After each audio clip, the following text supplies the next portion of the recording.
Football ഫാമിന്റെ പുതിയ വീഡിയോയിലേക്ക് എല്ലാ മാനുപക്ഷ സ്വാഗതം. നമ്മൾ ഇന്ന് സംസാരിക്കാൻ പോകുന്ന മാഞ്ചസ്റ്റർ യുണൈറ്റഡിന്റെ കോച്ചായ മൈക്കൽ കാരിക്കിന്റെ മാജിക്കുകളെ കുറിച്ചാണ്. ചങ്ങായി മാജിക് ഇങ്ങനെ കാണിച്ചുകൊണ്ടിരിക്കുകയാണ്.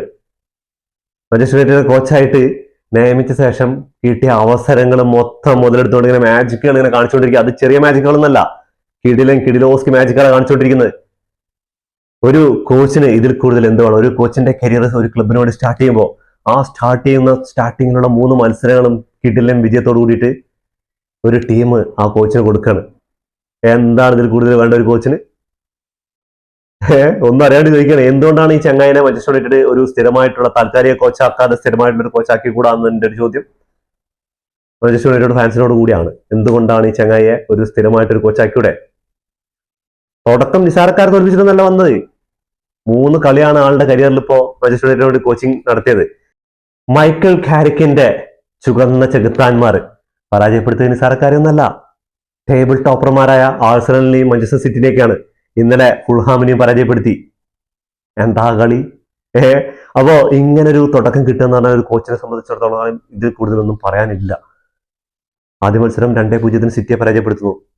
അടുത്ത മത്സരം വീണ്ടും ഫോമിൽ കളിച്ചുകൊണ്ടിരിക്കുന്ന ആർട്ടറ്റയുടെ ആഴ്സണലിനെ 3-2 പരാജയപ്പെടുത്തി. അതേ മത്സരമാണ് ഇന്നലെ നടന്ന ഫുൾഹാമിനെ. ഫസ്റ്റ് ഹാഫിൽ 2-0 മുന്നിലെത്താണ്. സെക്കൻഡ് ഹാഫിൽ ഫുൾഹാമിന്റെ ഒരു ഡൊമിനേഷൻ തന്നെ പറയും. ഫുൾഹാം കിടിലായി കളിച്ചു, 2-2 സമനില നേടുന്നത്. അപ്പോ നമ്മൾ ആഴ്സണലായിട്ടുള്ള കളി പോലെ തന്നെ നമ്മൾ പ്രതീക്ഷ ഇത് സമനിലയിൽ അവസാനിച്ചു എന്നുള്ള ആ ഒരു ഇതിലിരിക്കുകയാണ്. അതേപോലെയാണ് ഇന്നലെ ഫുൾഹാമിനെ പരാജയപ്പെടുത്തുന്നത്. ഫസ്റ്റ് ഹാഫിൽ 2 ഗോൾ മുന്നിൽ നിൽക്കുകയാണ്. പക്ഷെ സെക്കൻഡ് ഹാഫിൽ കളി മാറി. ഫുൾഹാം കളിയിലേക്ക് തിരിച്ചു വന്നു, 2 ഗോൾ അടിച്ചിട്ട് 2-2 സമനില നിൽക്കുകയാണ്. അപ്പൊ നമ്മളൊക്കെ ആഴ്സണലിന്റെ കളി പോലെ തന്നെ നമ്മൾ വിചാരിച്ചത് സമനിലയിൽ പോയിക്കൊണ്ടിരിക്കും, അങ്ങനെ അവസാനിക്കുന്നു വിചാരിച്ചു. അതേപോലെ same to same copy paste പറഞ്ഞ പോലത്തെ സംഭവം നടന്നത്. കിഡിലൻ എക്സ്ട്രാ ടൈമിൽ 91 മിനിറ്റിലാണ് ഫുൾഹാമിന്റെ സമനില കൊടുത്തുന്നത്.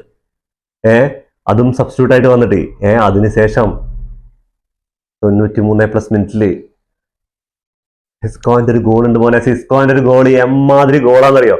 ആ ഗോളിനെ വഴിയൊരുക്കിയത് ബ്രൂണോ ഫെർണാണ്ടസ് ആണ്. എമ്മാതിരി അസിസ്റ്റ്! 2 ഡിഫൻഡർമാര് പോസ്റ്റിൽ ഉണ്ട്. അപ്പൊ അവരെ കബളിപ്പിച്ചിട്ട് ബാക്കിലോട്ടാണ് ഈ പാസ് ചെയ്യുന്നത്. അത് കറക്റ്റായിട്ട് മാർക്ക് ചെയ്ത് ബാക്കിലേക്ക് ഇറങ്ങിയ സിസ്കോയ്ക്ക് കറക്റ്റായിട്ട് ബോൾ കിട്ടുകയും ഉള്ളിലേക്ക് ഒരു ബുള്ളറ്റ് ഷോട്ട്. കളി തീർന്നു. പിന്നെന്താണ് വേണ്ടത്?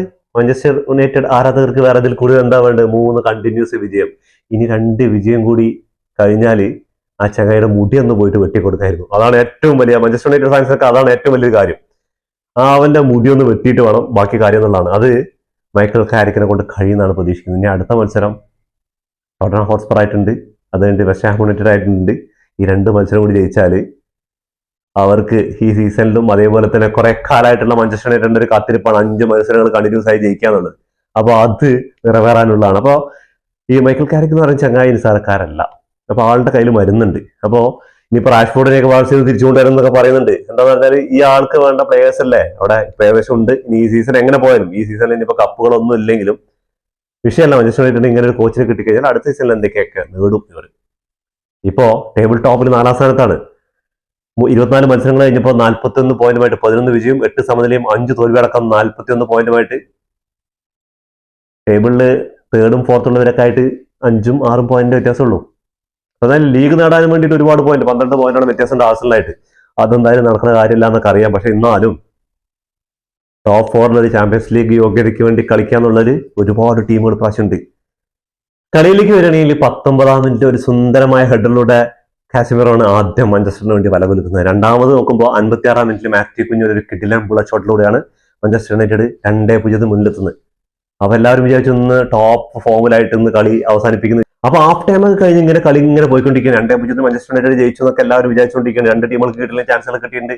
പക്ഷെ ഗോൾ കീപ്പർമാരുടെ സേവുകളുടെ മുന്നിൽ ഗോളൊന്നും സ്കോർ ചെയ്യാൻ പറ്റില്ല. അങ്ങനെ 2-0 പോയിക്കൊണ്ടിരിക്കുകയാണ്. അതിന്റെ ഇടയിൽ ഫുൾഹാമിന് ഒരു കിടിലൻ ചാൻസ് കിട്ടി. അത് ഓഫ് സൈഡ് ഗോളാക്കി മാറ്റി. പക്ഷെ അത് ഓഫ് സൈഡായി മാറിയിരിക്കുകയായിരുന്നു.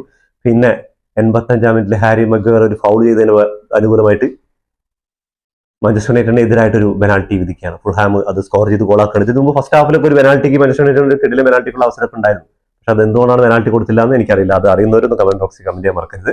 അത് അങ്ങനെ പോയിക്കൊണ്ടിരിക്കുന്ന സമയത്ത് 91ാം മിനിറ്റിലാണ് സൂപ്പർ സബായിട്ട് ഇറങ്ങിയ കെവിനിലൂടെ ഫുൾഹാം സമനില നേടുന്നത്. അപ്പൊ കളി തീർന്നു, സമനിലയിൽ അവസാനിച്ചു. 1 പോയിന്റുമായിട്ട് മാഞ്ചസ്റ്റർ യുണൈറ്റഡ് മടങ്ങാം എന്ന് വിചാരിക്കുന്ന സമയത്താണ് നമ്മുടെ സെസ്കോന്റെ ഒരു കിടിലൻ ഗോൾ പോകാൻ ആ ഗോളിന് വഴിയൊരുക്കാണ് ബ്രൂണോ ഫെർണാണ്ടസ് എമ്മാതിരി അസിസ്റ്റ് ആണെന്ന് അറിയാം. ചങ്ങായി അവിടെ സ്ലിപ്പായിട്ടിരിക്കുന്ന സമയത്താണ് ആ ക്രോസ് കൊടുക്കുന്നത്. 2 ഡിഫൻഡർമാർ തൊട്ട് ഫ്രണ്ടിൽ തന്നെ ഉണ്ട്, പക്ഷെ ബാക്കിലോട്ടാണ് ഈ ചങ്ങായി പാസ് ഇട്ട് കൊടുത്തത്. അപ്പോഴാണ് ആ ബ്രില്യൻസ്. ഈ നമ്മുടെ കോച്ച് വന്നതിനോടൊപ്പം തന്നെ എടുത്തു പറയേണ്ട ഒരു കാര്യം നമ്മുടെ ബ്രൂണോ ഫെർണാണ്ടസിന്റെ തിരിച്ചുവരവ്. ചങ്ങായി പരിക്കായിട്ട് കുറച്ച് ടീം മത്സരങ്ങൾ കളിച്ചില്ലായിരുന്നു. ആ സമയത്ത് ലീഡ്സ് യുണൈറ്റഡ് ആയിട്ട്, അതേപോലെ തന്നെ വോൾസ് ആയിട്ട് സമനില, അതേപോലെ നമ്മുടെ കളികളൊക്കെ നമുക്ക് നോക്കി കഴിഞ്ഞാൽ അറിയാൻ പറ്റും. കുറച്ച് കളികൾ മാഞ്ചസ്റ്റർ യുണൈറ്റഡിന് കാലടറിപ്പോയ സമയങ്ങളാണത്. അപ്പോൾ ബ്രൂണോ ഫെർണാണ്ടസ് ഇപ്പോ 12 അസിസ്റ്റ്, ഇന്നത്തെ കളി 2 അസിസ്റ്റ് നേടിയിട്ടുണ്ട്. 12ഓളം അസിസ്റ്റുകൾ നേടിയിട്ടുണ്ട്. അപ്പൊ അങ്ങനെ ആ ഒരു കിടിലൻ ഗോളിൽ മാഞ്ചസ്റ്റർ യുണൈറ്റഡിന്റെ ഹോം ഗ്രൗണ്ട് അങ്ങോട്ട് വീണ്ടും ചെകുത്താന്മാർക്ക് അങ്ങോട്ട് ചോപ്പിച്ചു കൊടുത്തിരിക്കുകയാണ്. എമ്മാതിരി ഒരു തുടക്കമല്ല ഒരു കോച്ചിന്റെ കരിയർ എന്ന് പറഞ്ഞാൽ. അങ്ങനെ ഇന്നത്തെ കളിയോട് കൂടിയിട്ട് 4ാം സ്ഥാനത്ത് എത്തിയിട്ടുണ്ട്. നമുക്ക് ഇവരുടെ സ്റ്റാറ്റസിലേക്ക് നടക്കാം. ഇവരുടെ സ്റ്റാറ്റസ് നോക്കുകയാണെങ്കിൽ 13 ഷോട്ടുകളാണ് മാഞ്ചസ്റ്റർ യുണൈറ്റഡ് എടുത്തിരിക്കുന്നത്. അതിൽ 6 എണ്ണം ഓൺ ടാർഗറ്റിൽ വന്നെങ്കിൽ ഫുൾഹാം 15 ഷോട്ടുകൾ എടുത്തിട്ടുണ്ട്. അതിൽ 7 എണ്ണം ഓൺ ടാർഗറ്റിലേക്ക് വന്നിട്ടുണ്ട്. യുണൈറ്റഡിന്റെ കാളും ടാർഗറ്റും അതേപോലെ ഷോട്ടുകൾ എടുത്തിരിക്കുന്നത് ഫുൾഹാമാണ്. പക്ഷെ അവർക്ക് മാഞ്ചസ്റ്റർ യുണൈറ്റഡിന്റെ ഗോളി ഒരു രക്ഷയില്ല കേട്ടോ. അതിന് എടുത്തു പറയേണ്ട ഒരു കാര്യമാണ്. ചങ്ങായി കിട്ടില്ല സേവുകളാണ് നടത്തിയിരിക്കുന്നത്. 46% പൊസിഷനാണ് മാഞ്ചസ്റ്റർ യുണൈറ്റഡിന്റെ കയ്യിലുണ്ടായിരുന്നത്. 54% പൊസിഷൻ ഫുൾഹാമിന്റെ കയ്യിലുണ്ടായിരുന്നു. 414 പാസുകൾ മാഞ്ചസ്റ്റർ യുണൈറ്റഡ് കംപ്ലീറ്റ് ചെയ്തപ്പോൾ 556 പാസുകൾ കംപ്ലീറ്റ് ചെയ്തു. 88% മാഞ്ചസ്റ്റർ യുണൈറ്റഡിന്റെ പാസിംഗ് അക്യുറസി ഉണ്ടായിരുന്നു. അവിടെ 92% പാസിംഗ് അക്യുറസി ഉണ്ടായിരുന്നു. 5 യെല്ലോ കാർഡ് കിട്ടിയപ്പോൾ 5 ഫൗൾ കിട്ടിയപ്പോൾ ഇവിടെ 9 ഫൗൾ കംപ്ലീറ്റ് ചെയ്തിട്ടുണ്ടായിരുന്നു. 2 യെല്ലോ കാർഡ് മാഞ്ചസ്റ്റർ യുണൈറ്റഡിനും ഫുൾഹാമിന് 1 യെല്ലോ കാർഡ് ഉണ്ടായിരുന്നു. അതേപോലെ തന്നെ ഓഫ് സൈഡ് നോക്കുകയാണെങ്കിൽ 1ഉം 2ഉമാണ്. കോർണേഴ്സ് വിൻ ചെയ്തത് മാഞ്ചസ്റ്റർ യുണൈറ്റഡ് 3 ആണെങ്കിൽ അവിടെ 7 കോർണേഴ്സ് വിൻ ചെയ്തിട്ടുണ്ട്. എന്തുകൊണ്ടും ആ സെക്കൻഡ് ഹാഫിൽ ഫുൾഹാമിന്റെ തിരിച്ചുവരവ് തന്നെയാണ് പറയാം. ഈ നമുക്ക് സ്റ്റാറ്റസ് നോക്കിക്കഴിഞ്ഞാൽ മാഞ്ചസ്റ്റർ യുണൈറ്റഡെക്കാളും ഒരു പിട്ടി മുന്നിൽ എല്ലാ ഭാഗത്തും നിൽക്കുന്നത് ഫുൾഹാം തന്നെയാണ്. പക്ഷെ ആ ഗോൾ കീപ്പർ മാഞ്ചസ്റ്റർ യുണൈറ്റഡിന്റെ കിട്ടുന്ന പെർഫോമൻസ് ആയിരുന്നു. അപ്പോൾ ചാമ്പ്യൻസ് ലീഗിൽ എന്തൊക്കെ ആയിക്കോട്ടെ, ആഴ്സണൽ കപ്പെടുക്കാൻ ഇങ്ങനെ ലീഡ് ചെയ്തുകൊണ്ട് പോകണം. 6 പോയിന്റ് ലീഡ് എടുത്തുകൊണ്ടിരിക്കുകയാണ്. മാഞ്ചസ്റ്റർ സിറ്റിയും അതേപോലെ തന്നെ ആസ്റ്റൺ വില്ലയൊക്കെ പരാജയപ്പെട്ടും സമനിലേക്കായിരിക്കുകയാണ്. അപ്പൊ എന്തായാലും നമുക്കിവിടെ ചെൽസി, ലിവർപൂൾ, മാഞ്ചസ്റ്റർ യുണൈറ്റഡ് അങ്ങനെയുള്ള ടീമുകൾക്ക് നമുക്ക് ടോപ്പിക് ഒന്നും വേണം. നമുക്ക് 4ാം സ്ഥാനത്തിലേക്കുള്ള മത്സരമാണ് അവർ കടുത്തുകൊണ്ടിരിക്കുന്നത്. ഇന്നലെ ചെൽസി 4ാം സ്ഥാനത്തേക്ക് എത്തി, ഇന്ന് മാഞ്ചസ്റ്റർ യുണൈറ്റഡ് മുകളിലെത്തിയിട്ടുണ്ട്. അപ്പൊ ഇങ്ങനെ കടന്നുകൊണ്ടിരിക്കുകയാണ്. ഇവരൊരു 10-12 ടീമുണ്ട് ഈ ഒരു 30 മുതൽ 40 വരെ പോയിന്റ് അടിയിൽ. അപ്പോൾ 4ാം സ്ഥാനത്തിന് വേണ്ടിയുള്ള പോര് മുറിക്കൊണ്ടിരിക്കും. അപ്പൊ എന്തായാലും റെഡ് ഡെവിൾസ് കംബാക്ക് എന്ന് പറഞ്ഞാൽ ഇങ്ങനെയാണ് ഒരു കോച്ചിന് കൊടുക്കേണ്ട ഒരു ഇതെന്ന് പറഞ്ഞാൽ മാഞ്ചസ്റ്റർ യുണൈറ്റഡ് ആ പ്രതാപകാലത്തിലേക്ക് തിരിച്ചു പോകുമെന്ന് ഓർമ്മപ്പെടുത്തുന്ന കളികളാണ് കണ്ടുകൊണ്ടിരിക്കുന്നത്. അപ്പൊ എന്തായാലും ഇതോടുകൂടി ഇവിടെ അവസാനിക്കുന്നു. ഫുട്ബോൾ ലോകത്തെ പുതിയ വിശേഷങ്ങളുമായി വീണ്ടും കാണാം. ഈ വീഡിയോ ഇഷ്ടപ്പെട്ട ലൈക്ക് ചെയ്യുക, ഷെയർ ചെയ്യുക, സബ്സ്ക്രൈബ് ചെയ്യുക.